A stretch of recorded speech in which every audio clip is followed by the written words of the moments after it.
Maz Compton. Oh, Jules Sebastian. I'm so happy you're here. Thanks. I'm so excited to be here. I'm actually just so happy whenever you're in the room. That's very kind. You're that sort of a girl. You just have a beautiful spirit. You're always so happy and bubbly, and every time I see you, I just think, what a lovely young lady. Oh, that's so nice. Truthfully. So welcome to Tea with Jules. Thanks. It's good tea. It's really good. Well, I've had 5 cups of this. What are we drinking? What's your favourite? It's French Earl Grey. Yeah. So bonjour. Well, welcome, and Thank you. I'm honoured to have you here. You are currently the breakfast host Yes. on Today FM. I am. The Dan and Maz show. Correct. What is Maz short for? Oh, okay. My real name's Maria. So I was born Maria, and then I don't know, I was maybe like early teenage years. It sort of shifted to Maz at high school. My friends just started calling me Maz. I don't even know who started it or where it came from, and it just stuck. It's very Australian, isn't it? Well, it was Maria, you know, there's a few syllables, so people struggle with that. So I think Maz is just it's just a one syllable name. Just get it out there. Sometimes people extend it to Mazzo, which I don't like. No. So, tell me, Maz. Yes. You're living the dream right now. This is think actually so. the dream job that you wanted. Yeah. So when I was about 15 years old, I remember watching MTV, but it was the US MTV, and I remember going, oh, that'd be so fun. And I wrote it in my journal that I wanted to host this show called TRL and, you know, dream big, and it took a while to get there, and there was a lot of no's along the way, but I eventually got a job on MTV in Australia hosting TRL, which is legit what I wrote down when I was 15. And then I did MTV for a few years, and I started to think about, being a radio show host would be awesome, and hosting the Sydney breakfast show would be pretty epic. And like a few years later, here I am. So I'm almost a bit terrified about what I'm like, well, in 10 years' time, this is what I want to achieve, because it seems to, I don't know, I haven't read The Secret or anything, but it seems to be happening. So I'm chuffed that I've just been able to work in an industry that's a bit of a boys' club as a chick, and, you know, be passionate about what I do and kind of succeed at what I'm doing. You're killing it. Thanks. Not just succeeding. You're brilliant on the radio. That would have to be one of the hardest jobs, to talk and be funny and witty and fast and know your stuff. Yeah. I couldn't. I'm too slow. I like to ponder on things. You're a cruiser. You're hilarious. I find myself laughing out loud when I'm in the car. It's weird because I honestly feel, Jules, that throughout my whole career in media so far, all I've really done is be me.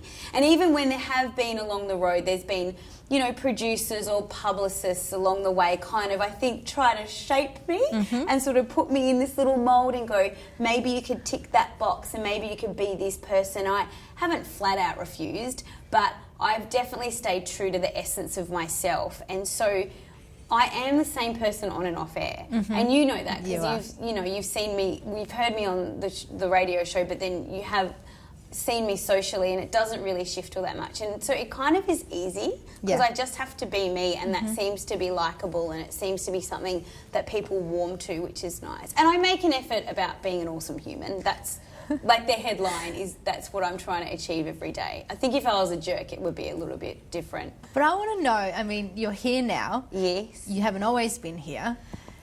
Tell me about how you grew up. Where did you grow up? Yeah, so I was born in the UK in a little place called Hastings in the East Sussex of England. Oh, wow. Yeah, because my dad's English and my mum's from Trinidad and Tobago. So she moved over from Trinidad to do a nursing apprenticeship. So they met in England and then got married, and then my brother and I were born. So I lived in the UK till I was 8. And then my dad decided that he wanted to be a minister, and he wanted to come to Australia and study at a Bible college that he'd heard about.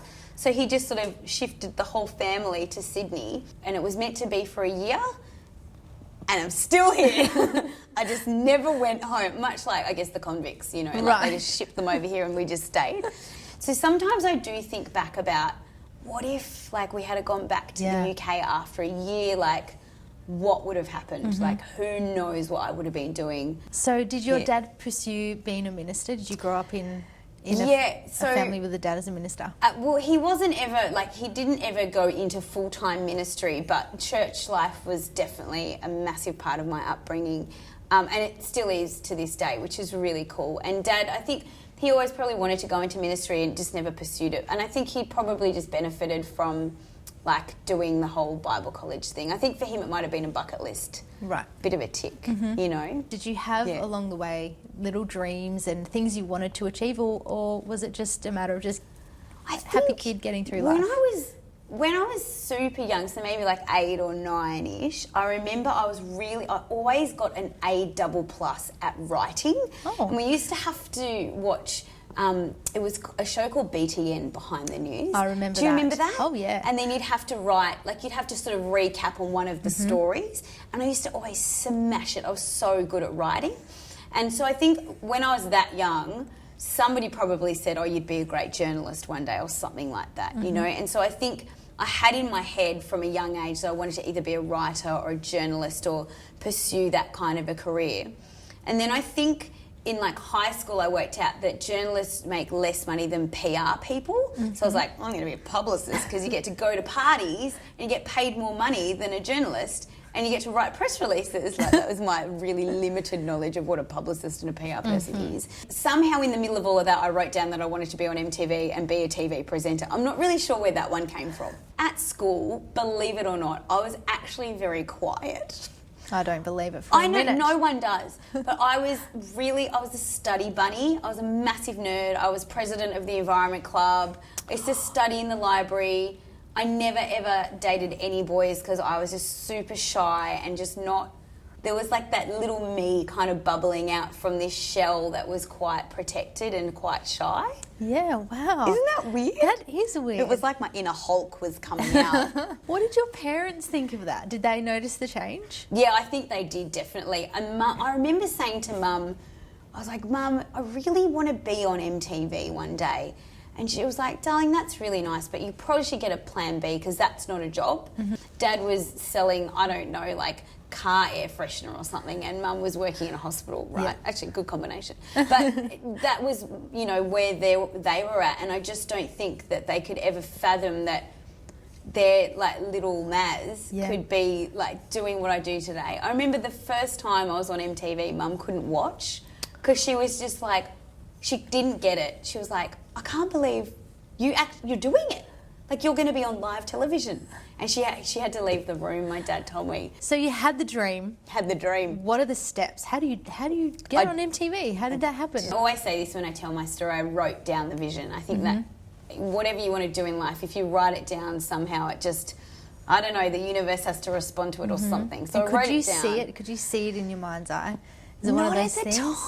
At the time, I just had this crazy dream and I was like, well, that's a bit outrageous. Let's just throw it out there. And so I wrote down the vision and then, you know, I did go and I studied PR and I got a full-time job and I was a regular human for a couple of years and then I got jack of that real quick. So I decided to, not probably the smartest move, but quit my job. And I pretty much just walked into work one day and handed in my resignation and was like, I'm done. I literally said to my boss, and I think he laughed, I was like, I'm going to go and chase my dreams. And I think he was like, good on ya, good luck kind of vibe. And so I quit my job and I started doing work experience at a radio station. Like rang them up or wrote Pretty a letter? much. Yep. Like a friend of a friend worked at a radio station and I was like, can I just come in and like, I don't know, what do you do? What do you do at a radio station? Push buttons. And within 6 months, I had a full-time job at Nova in Sydney. Being on the radio or being behind the scenes? All behind the scenes. And I had no aspiration at that point to be on air. And then I just literally... saw an ad for a VJ search on MTV in NW magazine, and then that sort of started that whole journey. Wow. Yeah. So you just waltzed on into MTV and just owned it, pretty much. You're like, guys, I'm just going to do this now. I ended up not getting that job that I applied for, but a year later, they literally rang me up out of the blue, and they were like, hey, you still interested in working at MTV? And I was like, hang on a second, guys. Oh my God. Yeah, you know what? I've been giving it some thought and yeah, still wouldn't, I'm still kind of interested in dabbling in TV presenting, like playing is so cool. Very busy. And I went in and I re-auditioned a year later, and that was the job on TRL, and I got it. And so I launched TRL in Australia. TRL, for the people who don't know, because it doesn't exist anymore, does it? It doesn't. It's defunct. Nothing to do with me.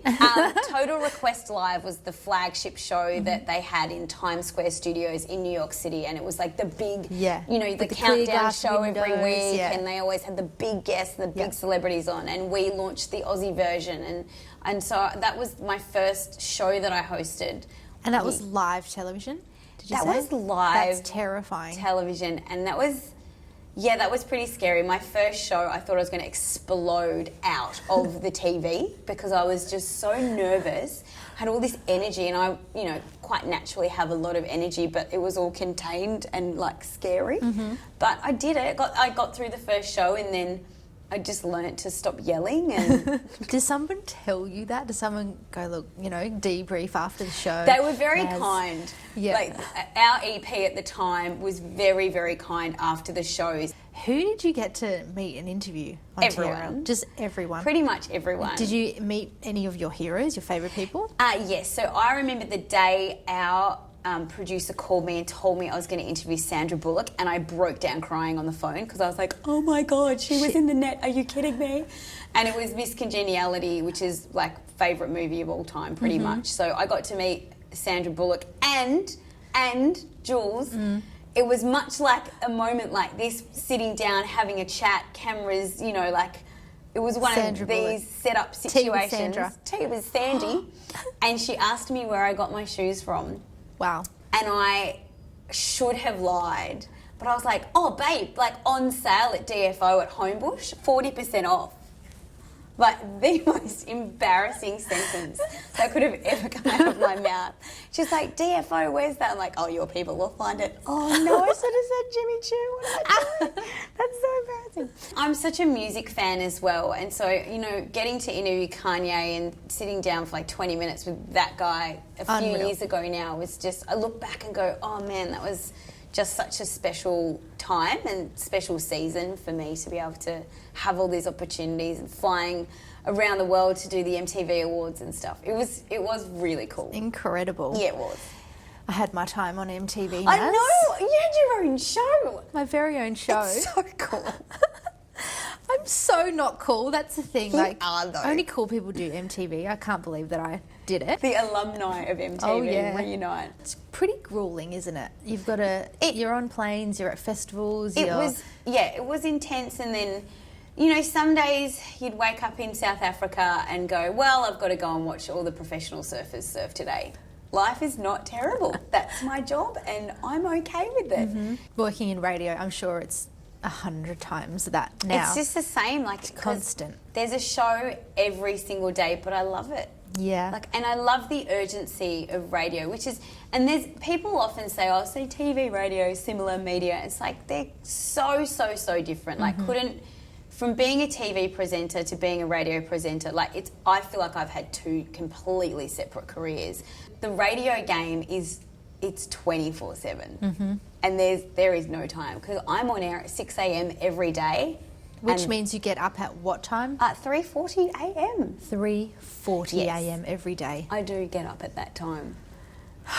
Initially, I was like, I just get up real early, like that's part of the job, and I'm okay with that. But then once it switched in my brain to, no. Getting up early is like 5 a.m. Mm-hmm. I get up in the middle of the night. Yeah. And then now that's how I view it, and I look at it, and I'm fine with it. You're a shift worker. I am a shift worker. Graveyard shift is when I get up. Yeah.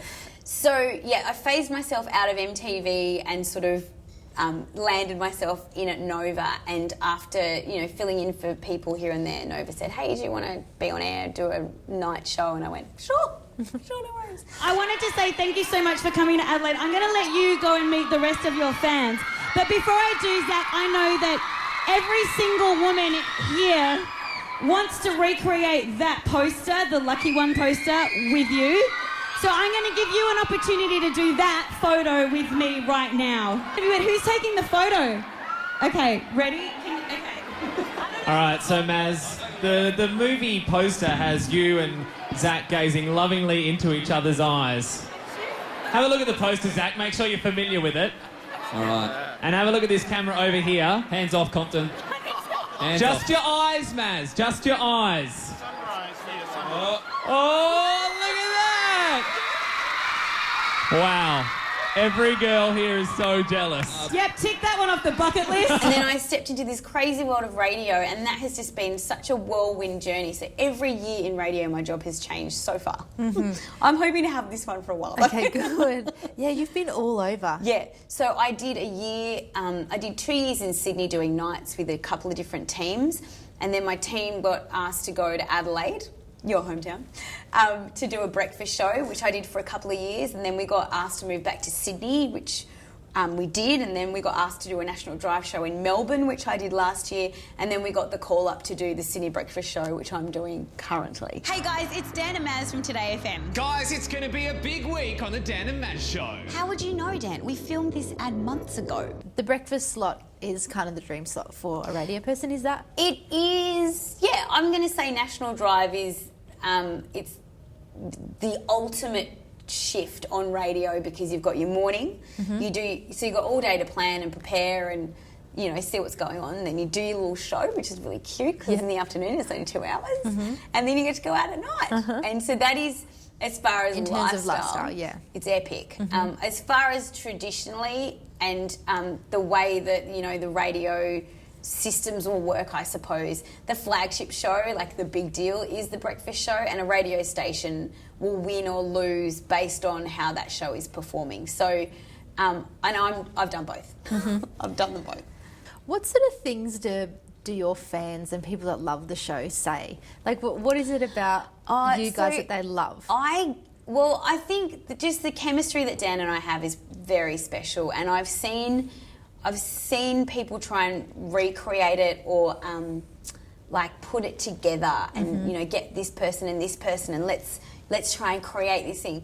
And the thing that happened with Dan and I is that it was a complete fluke. Like, we did not know each other at all, and we just sort of got thrown together, and it has worked, and we have worked hard at it. You know, I think sometimes there are these waves and these shifts, and I think there's a new wave in media now where everything is doom and gloom and a bit gross and scary. Yeah. And so it's just nice to be a bit light and a bit hilarious about stuff. And I think that we're smart funny. But a few years ago, I was told by an executive in the industry that my laugh was too abrasive and that I needed to tone it down. And I was like, I can't actually help what happens. Like, when you crack me up, like, that is me. That's what I am. That's who I am. That's how I respond to stuff. And I don't want to start changing that because you don't like it. And so what I decided to do is sort of learn a bit of microphone technique so I would laugh.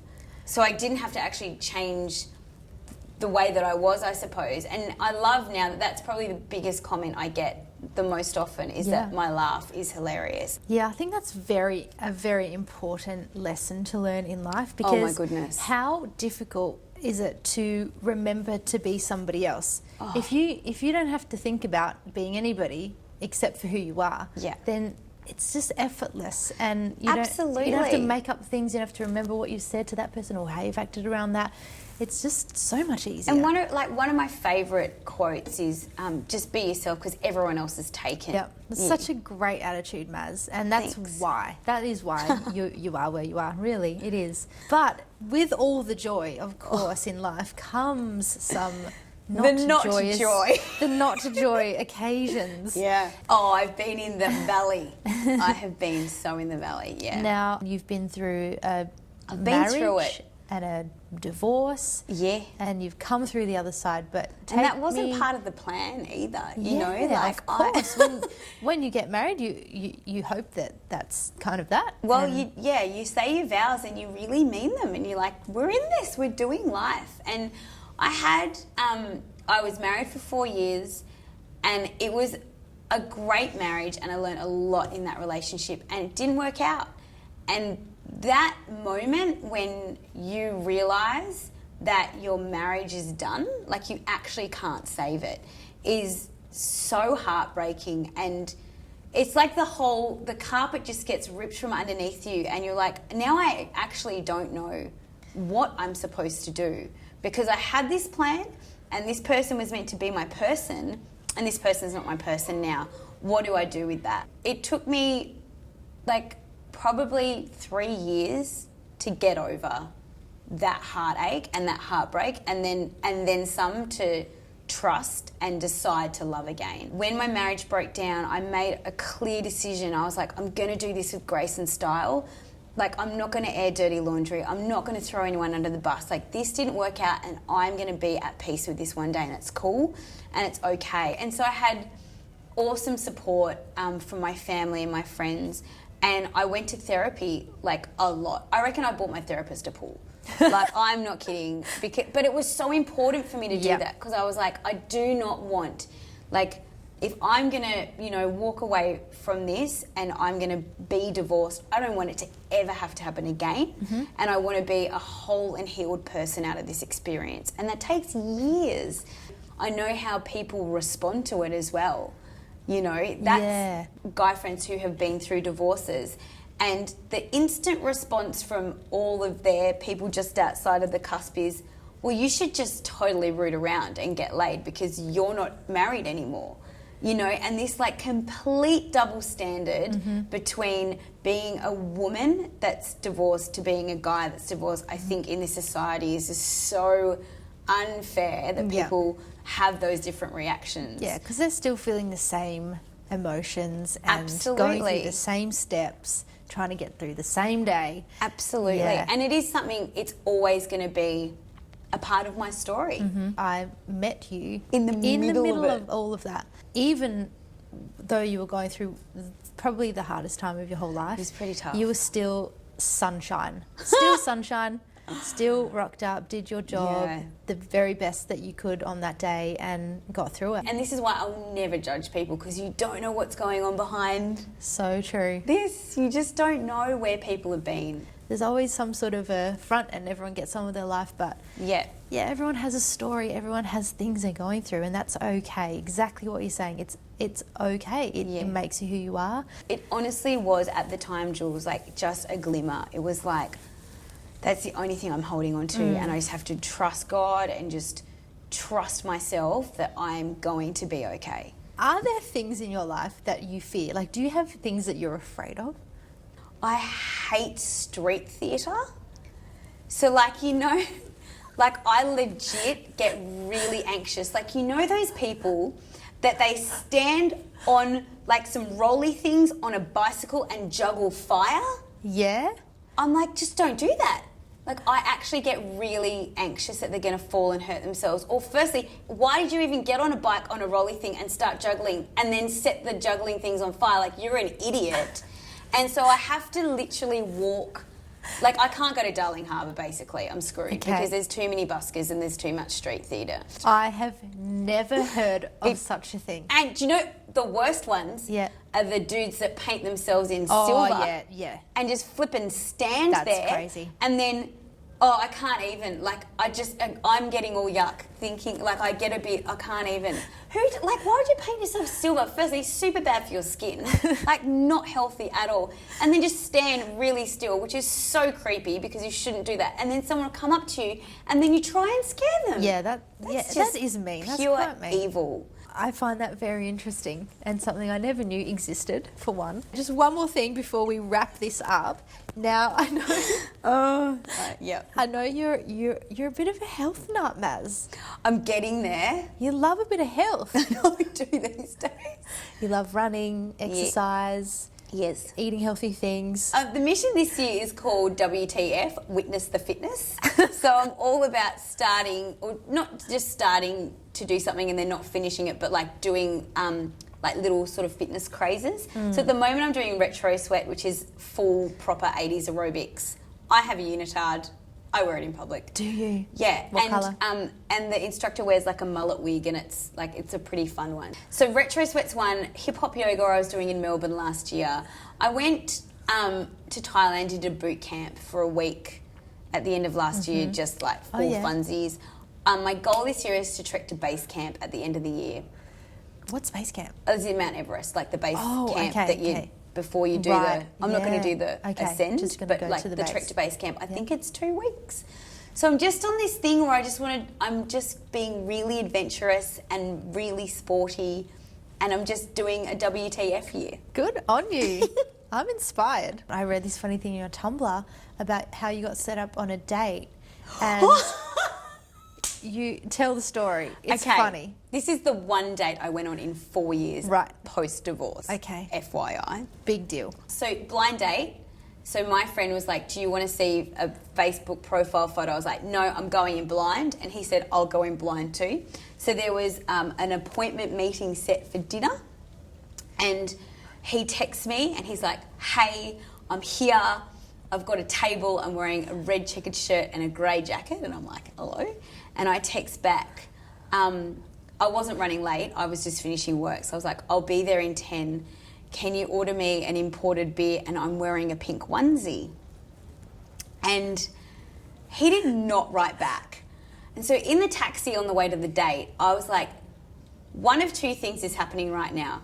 He legit thinks I'm rocking up in a pink onesie. I was going to ask, you weren't wearing a onesie? No, okay, I let's was just establish just trying to be hilarious. Yes. So like he thinks I'm either rocking up in a pink onesie, or this guy just legit doesn't get my sense of humour. And it was the latter. To me, immediately though, I just went, well, it's a no from me, because You don't get there was me. no witty reply. Yeah. There, you know. So, but yeah, that was the one date I went on. I would date you. I would date you too. Maz, thank you so much for being here. Honestly, this has been enlightening. As I said, you are a little ray of sunshine. And it's a pleasure every time. Thank you for joining me for my cup of tea, or 8 or 9. I think I have 9 cups of tea. Yeah. I need to go to the toilet. Yes, go do that.